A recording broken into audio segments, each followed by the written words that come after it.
Welcome to episode 6 of the Anime Book Club. Today we'll be discussing JoJo's Bizarre Adventure, episodes 12 and 13. Matt, how's it going? It's going fine. I guess a jokish question. What are you drinking tonight? Let's see. This is my wife's homemade apple pie. Ooh, so it's like a moonshine, right? Yep, the moonshine kind. I have a Truly's made by wherever Truly's come from. Wherever that is. Yeah, Truly's. I've gotten into hard seltzer in a weird way. But enough of that, because we definitely don't have any drink sponsorships. Are you ready to jump into these two crazy episodes of JoJo? Yeah. Alrighty, so we'll just jump right into this. Episode 12, The Pillar Man. We open on the desert, I guess the Mexican desert, while JoJo is back on his motorcycle.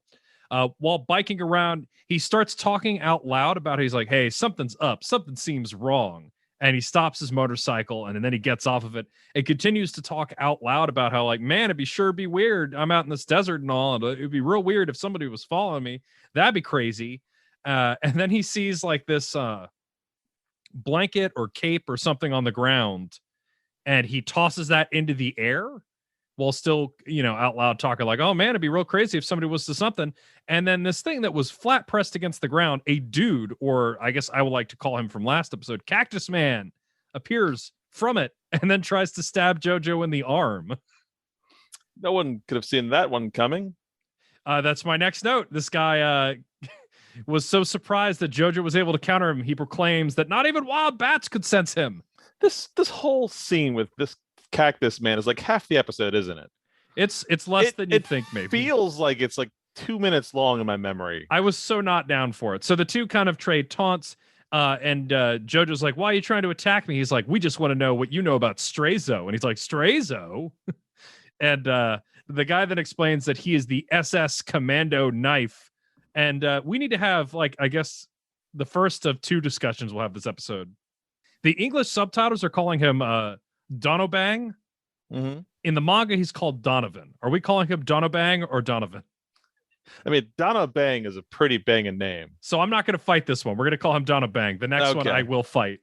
Just as it is now fight time. Donobang versus JoJo. Well, the next one we'll get there when we get there, yeah. I have a better argument for that one. So fight time. JoJo versus Donobang. JoJo then throws the carpet, which he then says was a carpet, back at the guy.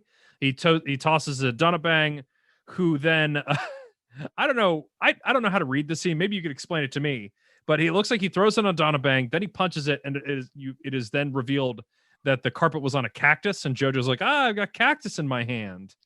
This whole scene it felt sloppy to me. I understand why you couldn't. I couldn't follow. You're right. Like, was there did the guy trick him into punching a cactus? Like, you didn't realize that you threw it over a cactus. Good. It's so good. Like I'm glad. It's like an inverse of when JoJo did the fake out with what was it, like a coat hanger, I think it was. The coat hanger. It's weird. It's like JoJo Naruto's himself and then gets kneed into the face. We then have a goofy moment where JoJo's laying on the ground and the guy's Donobang's got his foot on him and he starts calling JoJo a booger. And he talks with his tongue out the whole time. It's gross and it's terrible. He's kind of like, what was that guy with the snake head? Like the snake heads in his head. Oh, worked God. for Dio. Doobie. Like, yeah, this is kind of like Doobie, because this guy is total like mook throwaway trash, completely forgettable by the end of this. He's so terrible. Like, it's just this. I feel like it's almost a waste of our time, other than to give I guess we get to see JoJo do something before we get to the more serious parts. Actually, yeah, this is another thing. So I couldn't quite tell how he was doing it, but it is revealed that this was JoJo's plan all along, and he's been channeling Haman energy into the cactus that he's next. I would have pretended that he was channeling it through his nose into the cactus because I didn't see his hand touching it. I mean, why not? Big source of breathing there, Pat. Good for Haman. Donovan proves that. And actually, I guess maybe this is a running joke about how Nazis just like looking at stuff that's not good for them to look at. He stares at this cactus, which is actively expanding. And then it blows up in his face. You didn't JoJo warn him too? It was like, yeah, this is my plan all along. That cactus is gonna blow up in your face, and he just turns into it like, huh? You mean this cactus? Oh no, I'm thinking of what happens later to the guy. But no, this guy JoJo is loudly being like, "This is where I wanted to be. I wanted to end up on the ground so I could blow up this cactus." Nazis meant just look Raiders of the Ark. Yeah, they gotta look at the dangerous stuff. Apparently, Nazis just like looking at the wrong stuff. Basically, at this point, JoJo has won the fight, and it is revealed that Donabang spills the beans immediately about Speedwagon being alive and that he's in the base. And JoJo bikes off, and it's revealed that Donabang has been tied to a cactus. Oh, and there's more of the sky ghosts here as JoJo's like reminiscing about, oh man, yeah. Speedwagon's alive, and then like Grandma Arena and Speedwagon are these big faces in the sky for no reason again. I love that I keep forgetting to put that in my notes, but yeah, he has like a big scene on his bike where he's just like, man, if Speedwagon's alive, that's great news for Grandma Arena. Boy, they'll have a great time catching up together. Like talking out loud while Donabang is tied upside down to a cactus. He's like begging, like, don't leave me out here. He's like, this is not great, but you know what? Donabang sucks, so I hope that he just stays so there. Terrible, yeah. We never see him again, do we? Like, no, we don't. And yeah. I did look it up, so because I was so confused with the name Donabang. So he's Donovan. I don't know what music reference that is. I did see that in the manga, JoJo also left a note underneath him that said, "Hello, Adolf." He's trans him in the desert. I like it. So then we cut back to our Pillar Man, who is waking up. They have fed about 5 people's worth of blood into the pillar, and it's starting to like kind of shake. And they're all the Nazi scientists are like, "Oh man, it looks like it's working." And Speedwagon's like, this is the worst idea. And after he tells that, Stroheim like just starts taunting him. And he's like, what are you doing? Why are you scared? This is the coolest room. This is like a safe room. Look at this. Nothing gets in or out. Nothing possibly ever in any way could ever get in there. I have a theory that that's just a stupid caveman. Yeah. That's what all the signs point to. Actually, you know what? In defense of Stroheim, like, I understand that this is a world of magic and stuff like that, but it's like, this is a 1,000-year-old pillar thing. He's a caveman. How would you not assume he'd be stupid? The masks, I think. I guess so, yeah. Come on. Like, I guess so. But before he could finish his whole, like, nothing could go wrong, the pillar, like, explodes. Like, this big blood explosion. And, like, the Pillar Man starts, like, worming his way out of the pillar. And the Nazis' only answer is to be like, quick, turn on the sprinklers. They were prepared with those Nazi sprinklers. I just noticed the shading in all these scenes got real. Well, I don't know how to describe it. It's sketchy. Like they all have extra lines all over all their shading whenever they're in this like freak out over the monster in the cage scenes with the Nazis. There's a lot of stylization in this whole. Yeah, it gets really serious here. Like it's different than what we've seen so far. Yeah, it's cool. Well, as our Pillar Man starts to wiggle around, Stroheim proclaims himself the godfather of the Pillar Man. He's like, this boy needs a name, and I will name him Santevento. So this is where we need to have our conversation. They say Santevento in the subtitles, but if you listen to the Japanese actor he or know straight anything, up says Santana. He just says Santana. And it was bugging me so much. And even more so, if you look, I watched on VRV, the episode descriptions just straight up say Santana. Really? Yeah, so the episodes say Santana. I'm going to call him Santana because I don't like Santevento. No, were they trying to distance themselves from the actual band name with that translation? This is literally like wheelchair and a mohawk is what they tried to do. Because, like you said, they're still audibly saying Santana here. Actually, I guess I do have to warn you. Buckle up. This is JoJo for the rest of JoJo. What, the names? The names. You will be hearing Japanese men and women yell band names, and then the subtitles will pretend it is something else. Okay, I'm strapping in for that. Because there is a character at one point named Red Hot Chili Peppers, and I don't remember what the subtitles will say. So it gets pretty blatant. The blue chill bell pepper. But yeah, it's not even close. So Santana, while Stroheim is all like, oh, my baby boy, my beautiful baby boy. Santana, like, because the ground's wet or whatever, and he's still groggy, he slips like and face plants, and Stroheim's like, oh, look at that dummy, look at that double cave, like losing his mind, giggling and laughing. And then like Santana gets up, and I got kind of like Dio light feelings of this from the menacing look he gives right there. Yeah, the menacing look, the long hair. How do you feel about your first impression of Santana here? I don't really get the Dio-ness because Dio always seemed to have like a smirk on him. He was always a superior smug. That's a good point. Santana was clearly like this deadpan face. Also, my God, so far in JoJo, he is the most sculpted thing. Oh, yeah. He is this absurd He has got to be like the origin for Street Fighter's Gil. Like he has got to be a strong influence on that. He's straight up what they had to have based Gil on. Muscle dude in a loincloth. Yeah. We then get maybe my first of many in these notes. I just wrote, dude, what? Because a tunnel opens and there's a man like on his knees, like pelvis first, also in a mankini. He was wearing weirder clothes than just a mankini though. Like he had like almost painted skin or something. He was just kind of like Voldo from Soul Calibur, but he was like poorly drawn too. Like he seemed out of place compared to everyone else. At first I thought like, wait, is it a mirror? What's going on here? Oh yeah, at this point Stroheim said, feed our vampire friend now. Yeah, he's like, let's do the thing. Like we made a vampire out of this guy and we haven't fed him in like what, several days or something. Yeah, they're just like, and so when they reveal this guy, Speedwagon continues to be Speedwagon. It's great. He's like, oh my God, what's the deal with that thing? And they're like, we made a vampire out of an old man. They had to say fun. They had to say production money on Speedwagon because his face never changed his expression since he was introduced an episode ago. He's like, oh, his mouth never closes. Mouth agape. I just love the Nazis. Like, what a Nazi thing to do. It's like, we made a vampire out of an old man. And we left him in a tunnel.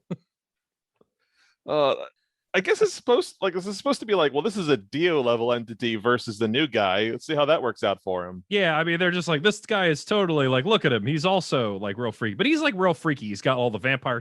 He looks more like a zombie than he does. Yeah, you don't really get the intelligent. Vampire. Yeah, you don't get like the intelligent thing from him. Mm-hmm. We then have a pretty short fight time. I'm just gonna call this guy Old Man.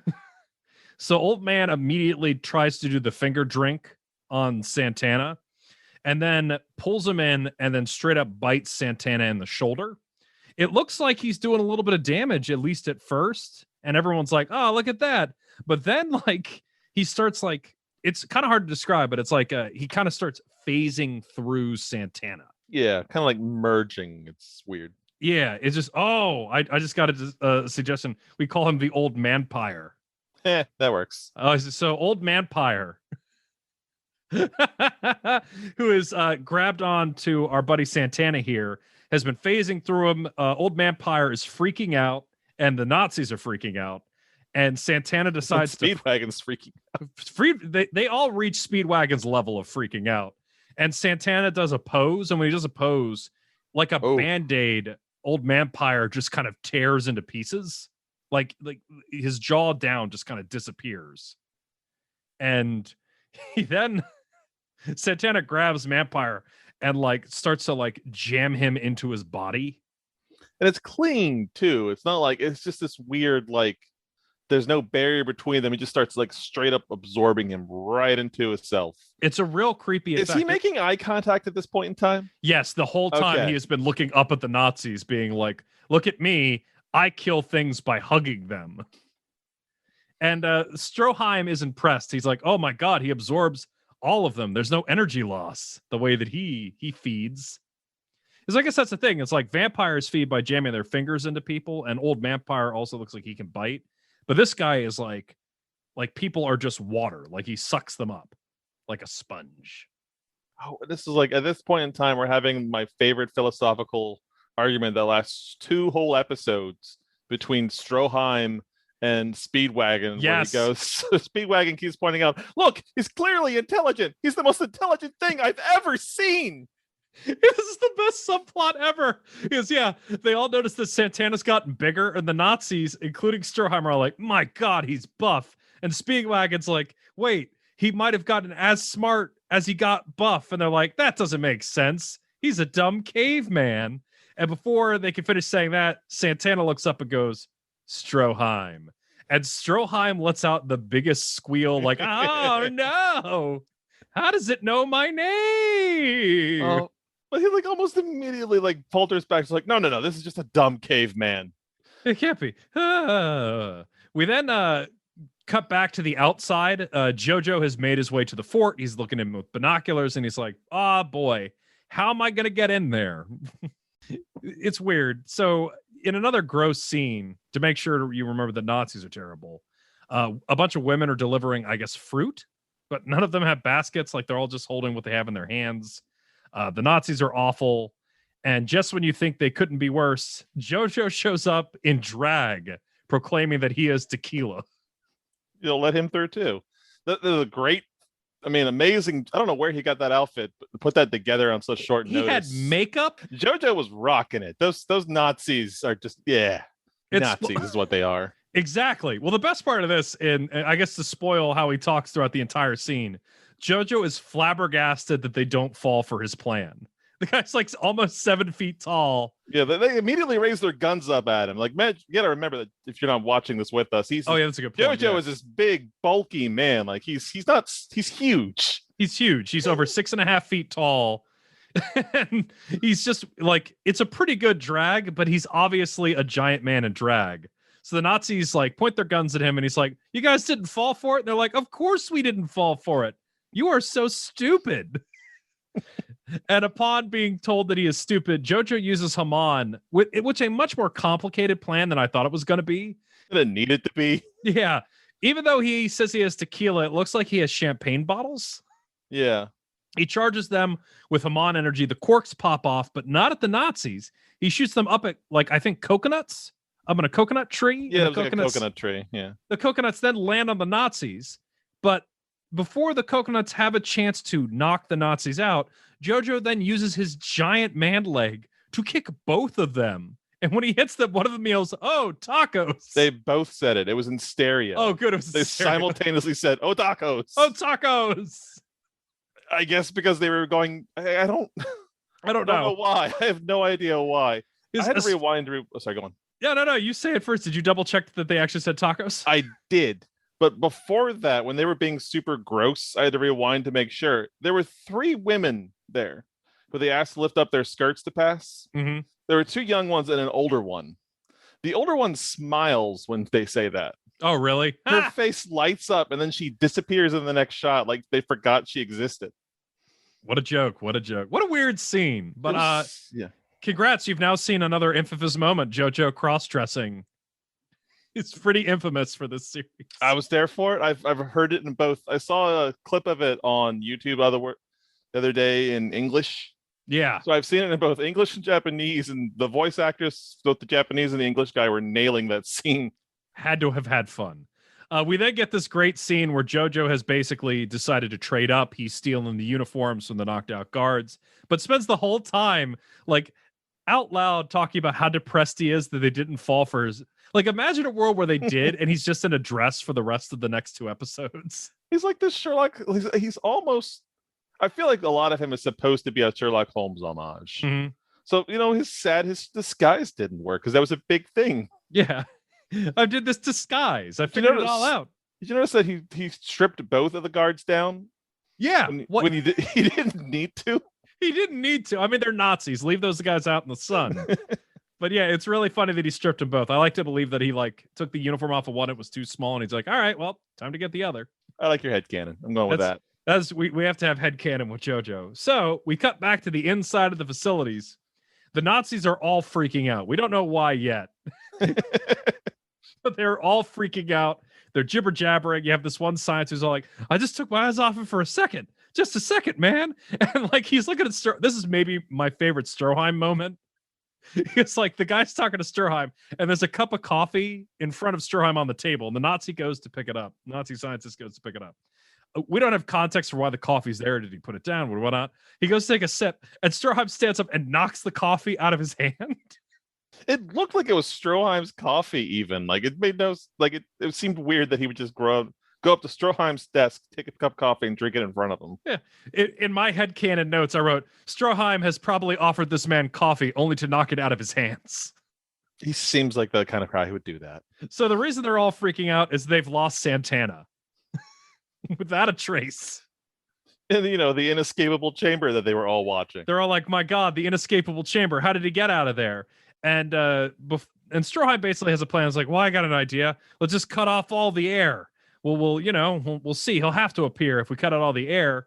But before he does that, it's a great moment. These 2 guys go, it's like, we have the footage. They set up a reel-to-reel player, and it has a movie countdown for no reason. Like, I don't know if that was just how all movies worked back then, but it does like a 3, 2, 1 before it cuts to the footage. It has to. That's how security cam footage works from the 1940s. I guess, yeah, or 30s. I think it's 38. Yeah, you're right. Yeah. So we then are shown this incredible scene where Santana is like standing in the room and he just starts bolting towards a wall and jumps off of it and then starts like shifting and twisting. And it's revealed that he's able to basically like twist himself. Well, at first it looks like you think that he's going to turn into like a stretched out rope or something, but no, like he twists himself, rams into the vent, and then like very disgustingly sucks all of his limbs into the air vent. And it's not a big air vent too. It's going through like a tiny little grate that should be physically impossible. Yeah, so I guess maybe that does. Yeah, it's not like an air conditioning vent. This is like, yeah, he's not like Ragdoll from DC. He's not like breaking joints or anything. It's like he is liquefying somehow. Well, that's what, and in I think it's Speedwagon's watch is like, oh my god, he must be turning his bones into powder. He's so smart. Oh, yeah. He's like, this is the smartest monster ever. Only the smartest creatures can pulverize their own bodies. But while he's thinking this, Stroheim tries to backpedal on the he's so smart. He's like, wait a minute, if he can get in the vents, he must have heard my name through the vents. So he's not smart, Speedwagon. He's just copying us. Just aping it. He's just an ape. He's just a stupid caveman. Well, he's doing his own headcanon. We have a super dumb Nazi because they're all talking about how the fact that Santana's in the vents, he could be anywhere. This one Nazi hears a sound in a vent and then sticks his face into it.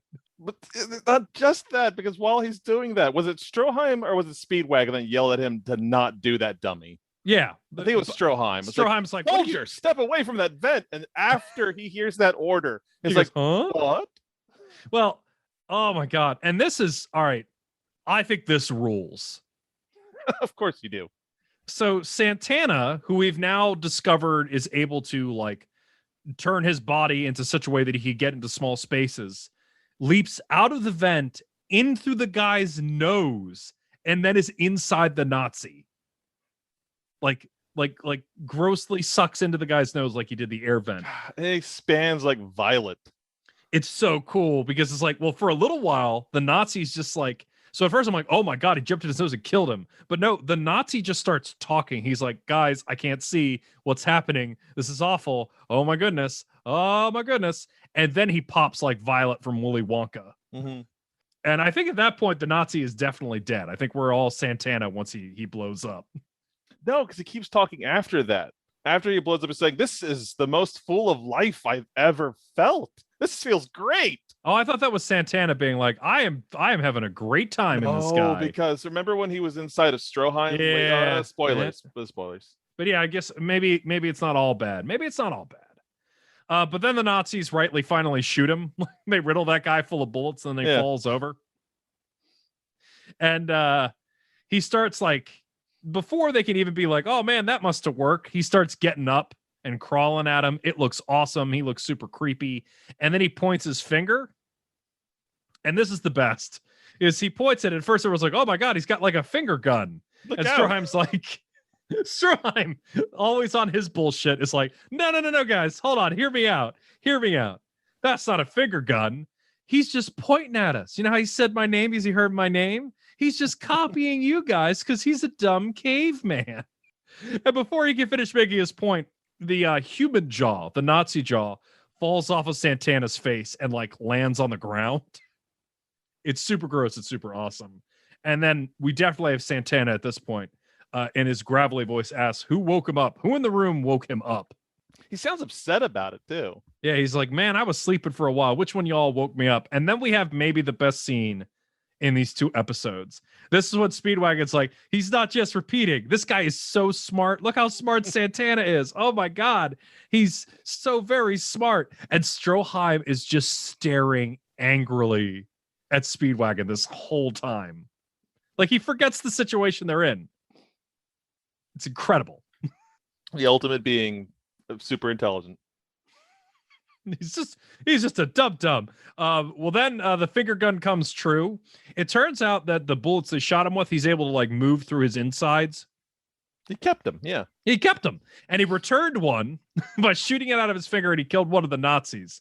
While everyone is all like, oh man, this guy's got finger gun powers. I mean, it's obviously JoJo. Let's not even play. JoJo in disguise comes up behind Speedwagon.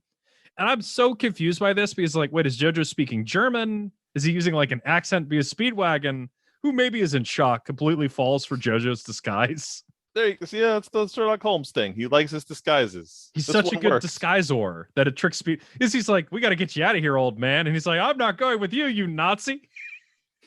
Yeah. Quick, take cover over here. No, you're a Nazi soldier. I won't have it. You. I'm not going to let a Nazi push me out of the way of danger. And in response, JoJo strikes a pose, revealing who he definitely is. And JoJo has a very anime, like, what? Huh? Yep. And then Santana then walks out of the dead Nazi's body. He's done with being gross man and strikes another pose as well. Oh, it's an amazing pose. It's a great pose. JoJo then, while everyone still thinks that he's a Nazi, rushes Stroheim and is like, hey, I need some of your hair. He didn't take it off Stroheim. He took it off the flat top scientist, I thought. Oh, no, it's Stroheim. Okay. Then I misremembered. So he pulls it out of he pulls some of Stroheim's hair out and then does the hum-on hair attack, which he does say hair attack in English, which is great.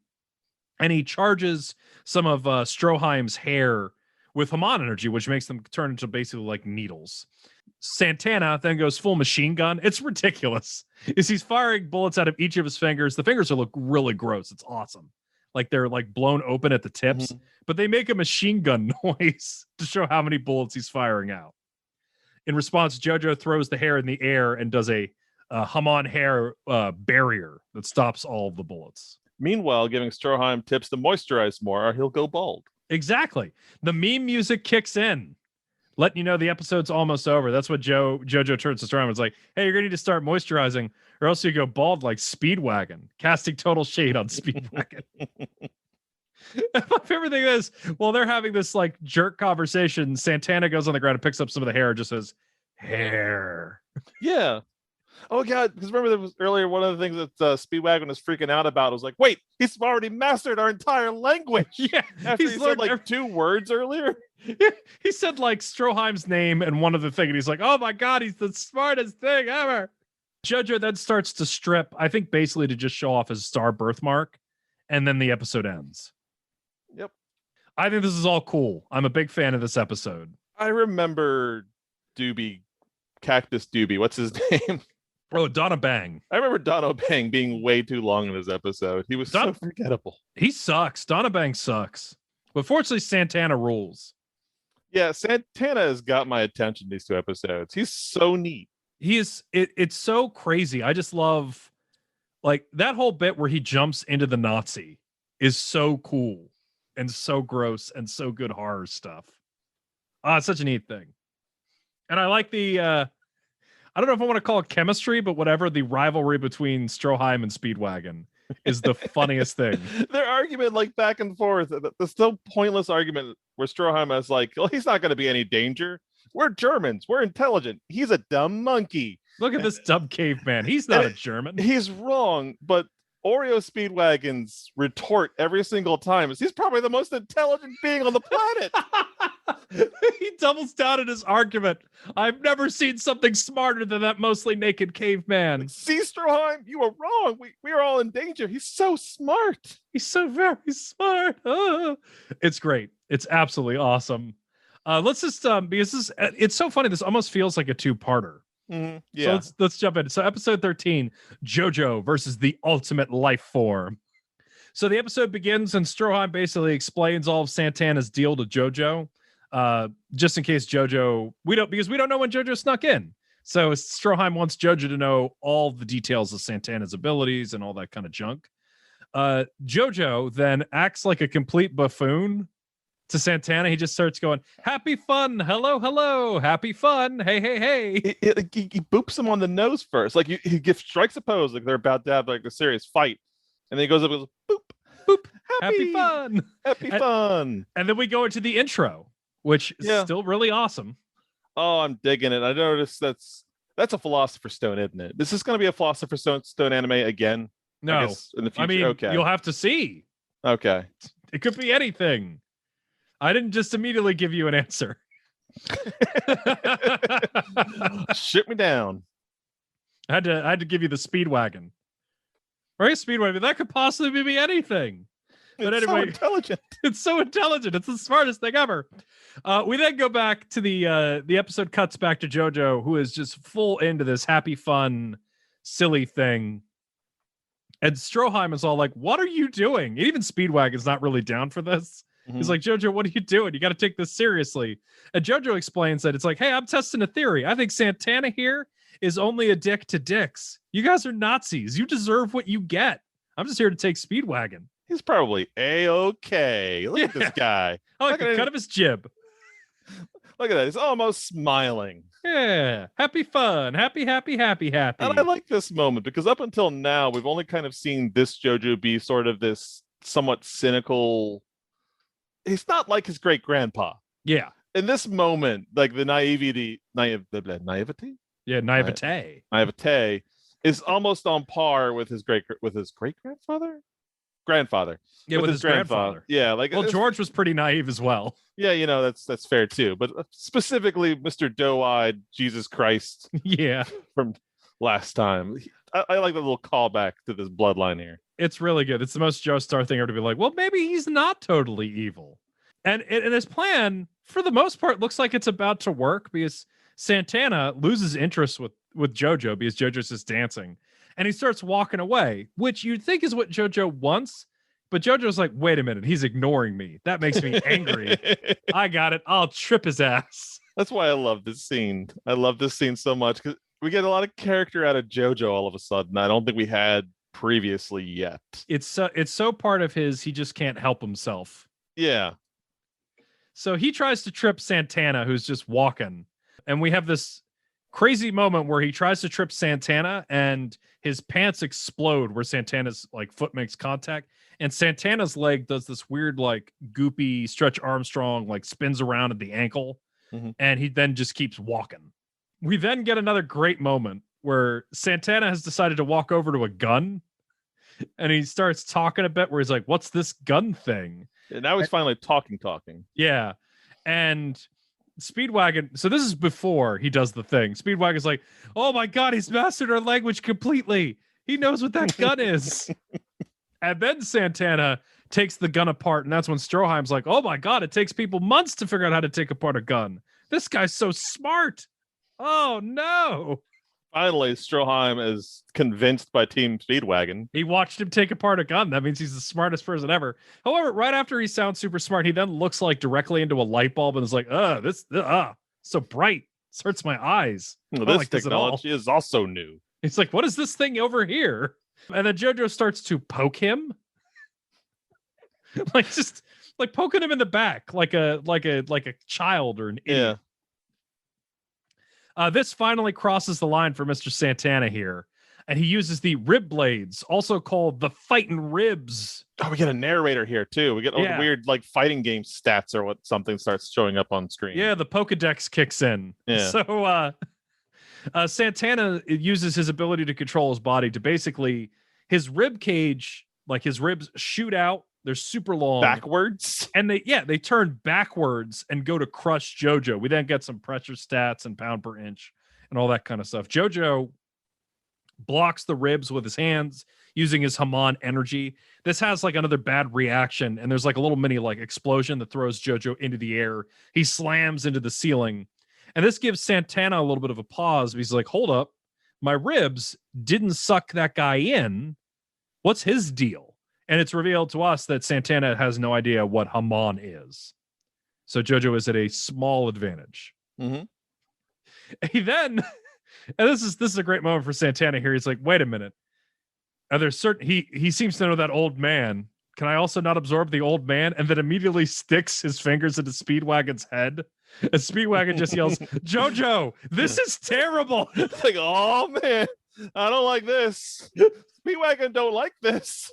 It's like, yeah, he still has all of his faculties. It's not like he talks like a caveman. It's so great just him screaming like, I don't want this to happen anymore. Someone please get the caveman's fingers out of my brain. I don't know how to play the piano anymore. But of course, we know that JoJo is extremely defensive of Arena and Speedwagon. So fight time. And I believe, yes, I've confirmed the rest of this episode is a fight. Yep, So sounds right. JoJo rushes at Santana with a Hamon punch and punches him in Santana's very, very cut abs. Unfortunately, his Hamon can't pierce through his skin. He even comments that Santana's skin seems to be like that beetle gut scarf that Strazo had in the other episode. Mm-hmm. Yeah, that's what he compared it to. And Santana basically says, like, ooh, we repel each other. I can't eat him. He can't hurt me with what he's trying to do, but I'll try anyway. So his abs turn to almost, he kind of tries to clay face him. Like his stomach opens up and he tries to eat JoJo's hand. And then we have this baffling moment where JoJo pulls his hand back and it's just a stump. And he's like, oh no, I've lost my hand. And then he's like, psych. And then he reveals like one finger after another, like, I got all my fingers. And then he does the dumb thumb trick. Yeah, like oh, it's just the other one detaches your thumb and makes it look like you. I was like, it was just a trick, guys. I'm having fun here. Like, who's he doing that for? Is he doing that to freak out Speedwagon and Stroheim? We all have fun here. Well, then our two bickering buddies, Stroheim and Speedwagon, have a debate because JoJo, Speedwagon's like, well, so Hamon is still, like, JoJo thinks Hamon is useless. And Speedwagon's, it's not useless. It's the only reason you have been absorbed. And then Stroheim's like, whatever, dude. This is going to end bad. And while they're debating the powers of Hamon, JoJo says out loud that his new plan becomes, well, I guess all I got to do is get out of here because I'm not going to win this fight. And Stroheim's like, no, you can't leave.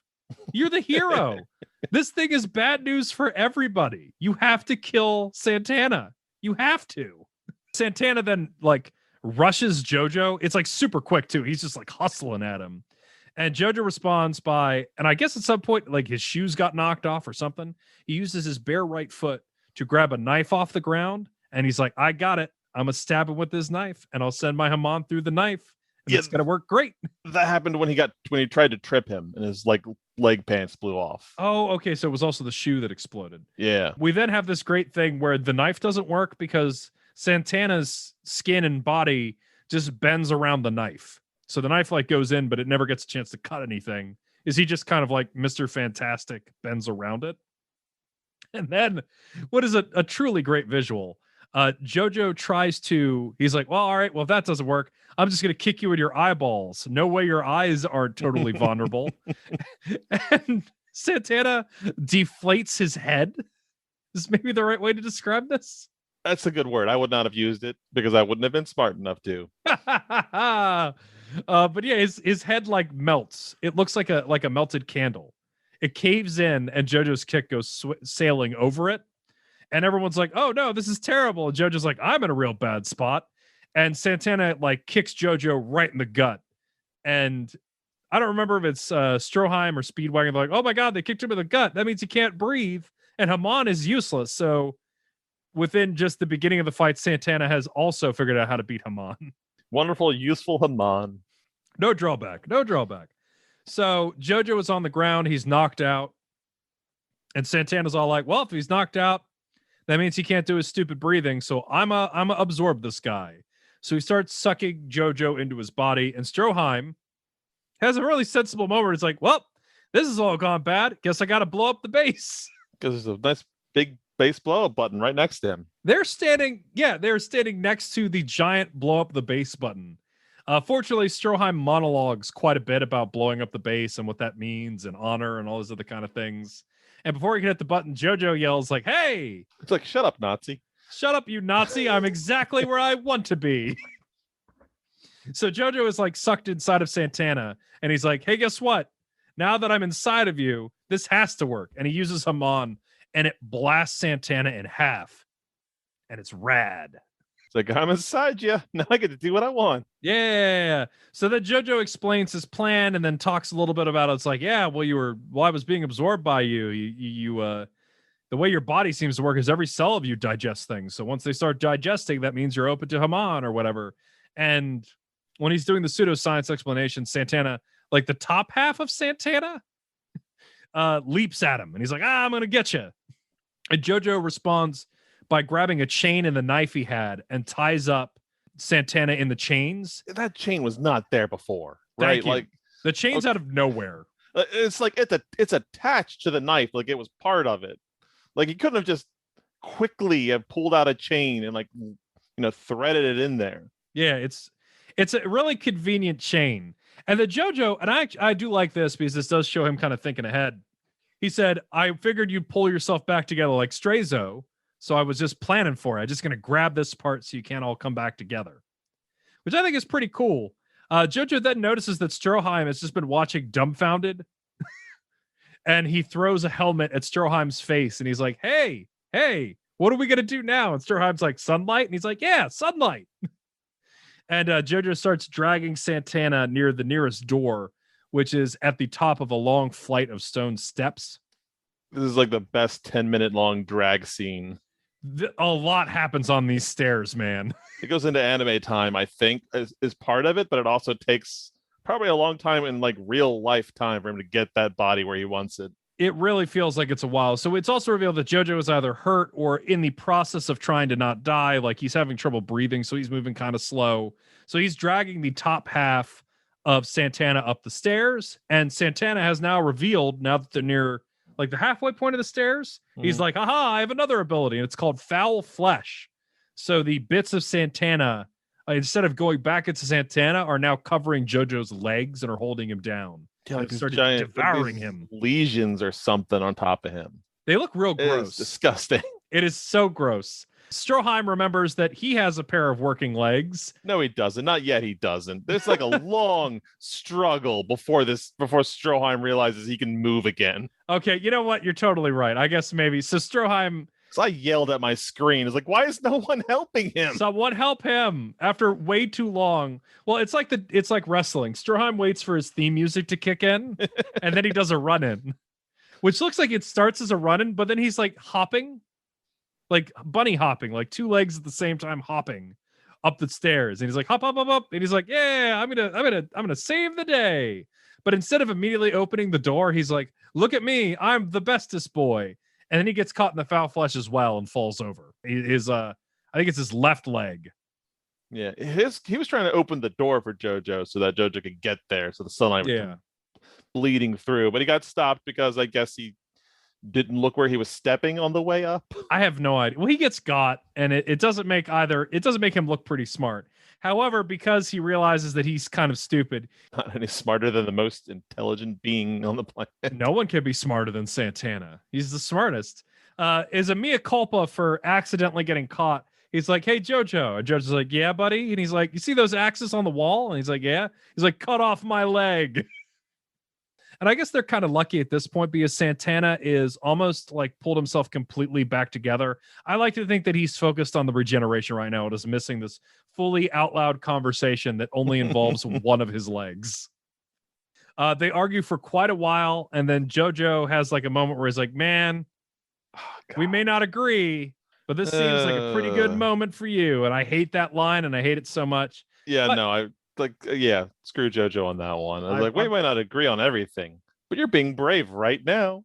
And then he cuts off. Yeah, I hate it. I hate any kind of meme where they try to humanize him. So they cut off Stroheim's leg, and then he stump jumps and opens the door.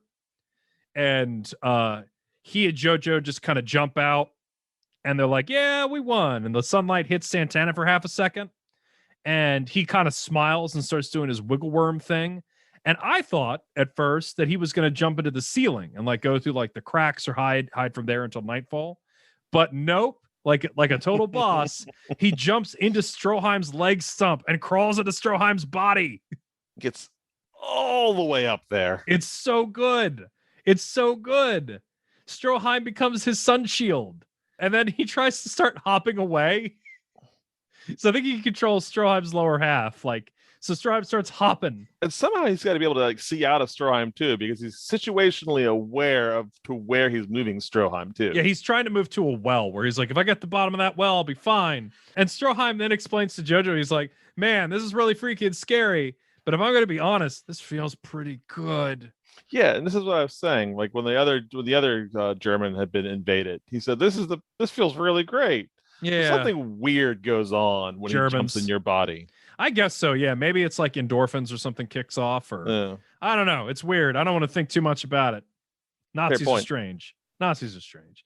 So Stroheim then pulls. Stroheim then again is like, all right, I got this crazy pillar man inside of me. Here's my plan. He pulls out a grenade and is like, here's how we're going to deal with this. But before he activates it, he gives a lot of information that makes him look like the biggest dummy, considering everything else that's happened in these last 2 episodes. He's like, JoJo, pay attention. Here's the dealy-do. We woke up Santana over here because we want to try and figure out how to kill the Pillar Men, because there's multiple of them. They're in Europe. It's real rotten. And your Haman isn't good enough for this. So you need to get better at Haman. So you got to go to Rome. Ask Speedwagon about it. He knows the people in Rome who I'm talking about. Anyway, my completely underestimating of these Pillarmen makes no sense now that I've talked about the fact that the Nazis consider them a giant threat.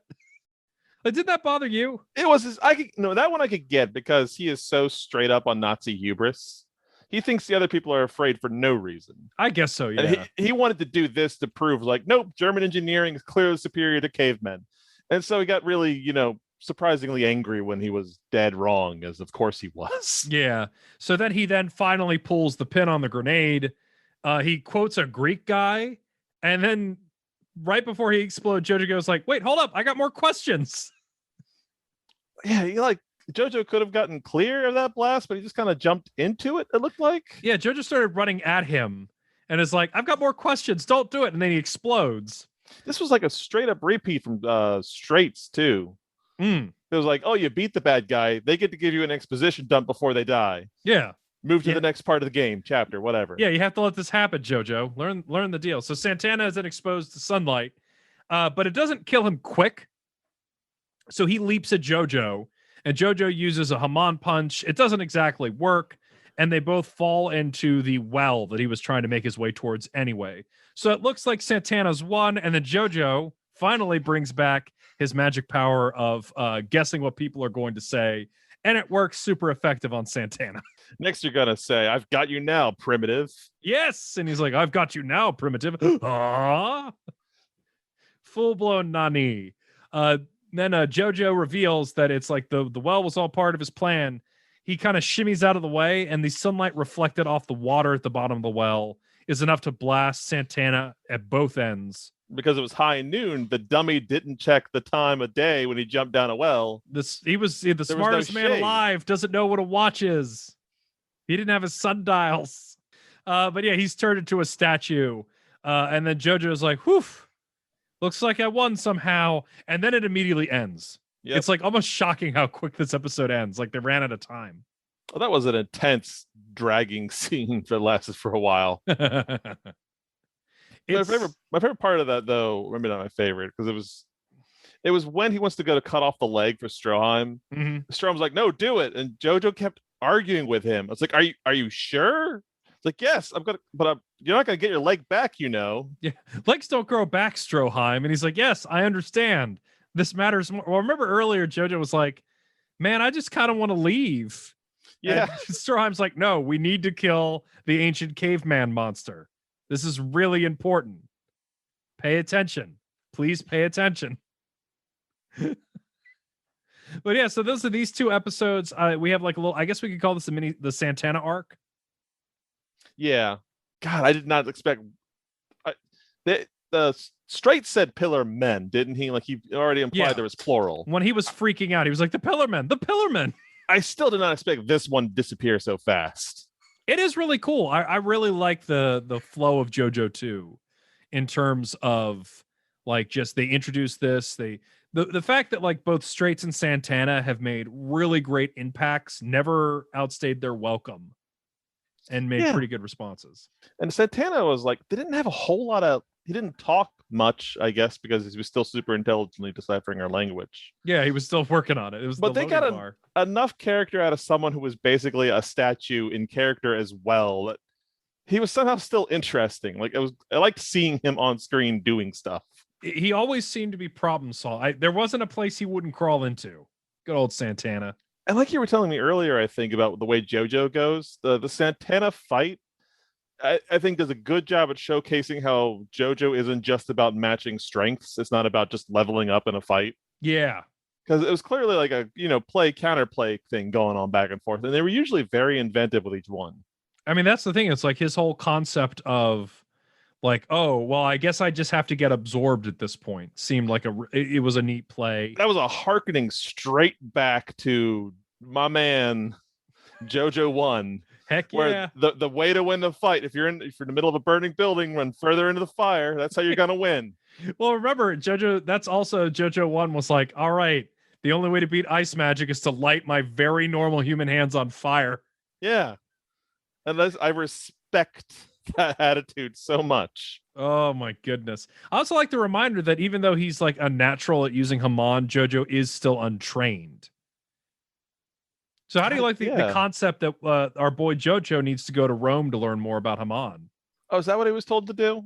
Yeah, that's what Stroheim was saying. It's like, your Haman sucks. It's too weak. You got to go to Europe because the Pillar Men are in Europe, but also go to Rome. Ask about people. Speedwagon will know. Was it in the preview or was it in the actual episode where I remember Speedwagon was like, I know a guy? That's in the preview. I didn't watch the preview.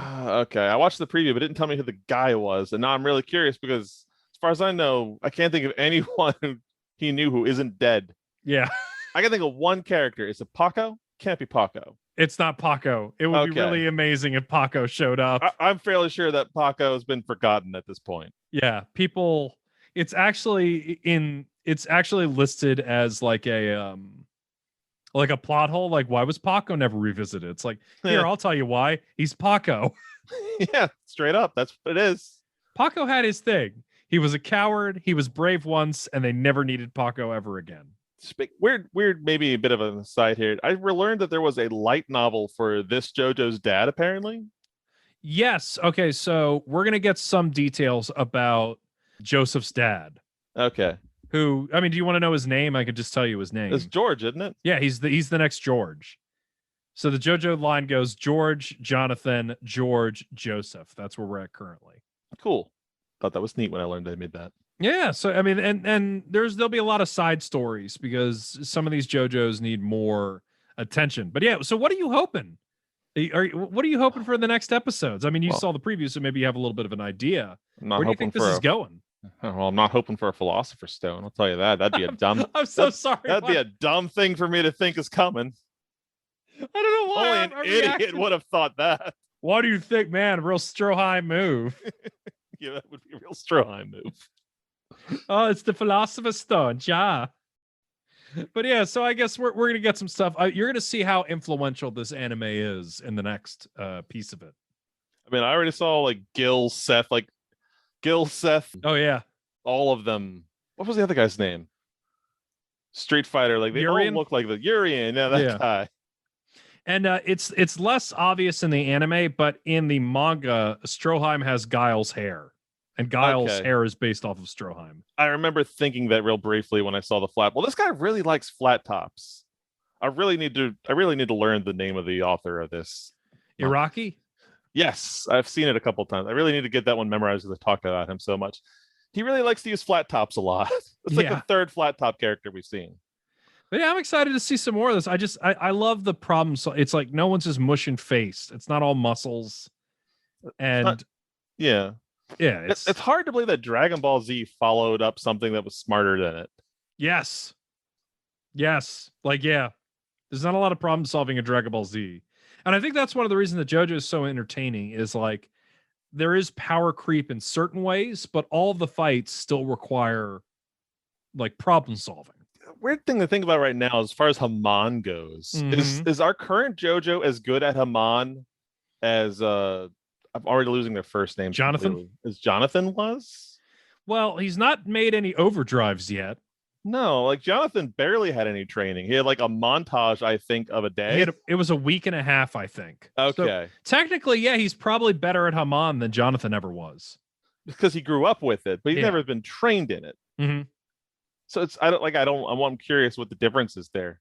Yeah. Well, I mean, sometimes I'm like, is that a Zoom punch? Every now and then, I wonder if this is an unnamed Zoom punch that Joseph's doing. But yeah, we're gonna get into more Haman stuff. We got some more lore. I'm excited to see what's coming. But yeah, it'll be cool. It'll be cool. We got some Pillarmans. We got some other stuff. I'm excited to see where this is all going. I think it's gonna be a lot of fun. Do you have any final thoughts for these 2 episodes? It's not a Philosopher's Stone. I was just really down for the Santana. I'm gonna miss that guy. Santana's cool. He was wonderfully creepy in a way that was respectable somehow. So we have the Santana bar. I actually, yeah, it is really cool. Like I think a lot of people be worried about, oh my God, how do you follow Dio? And I actually really like Strayzo and Santana as follow-ups.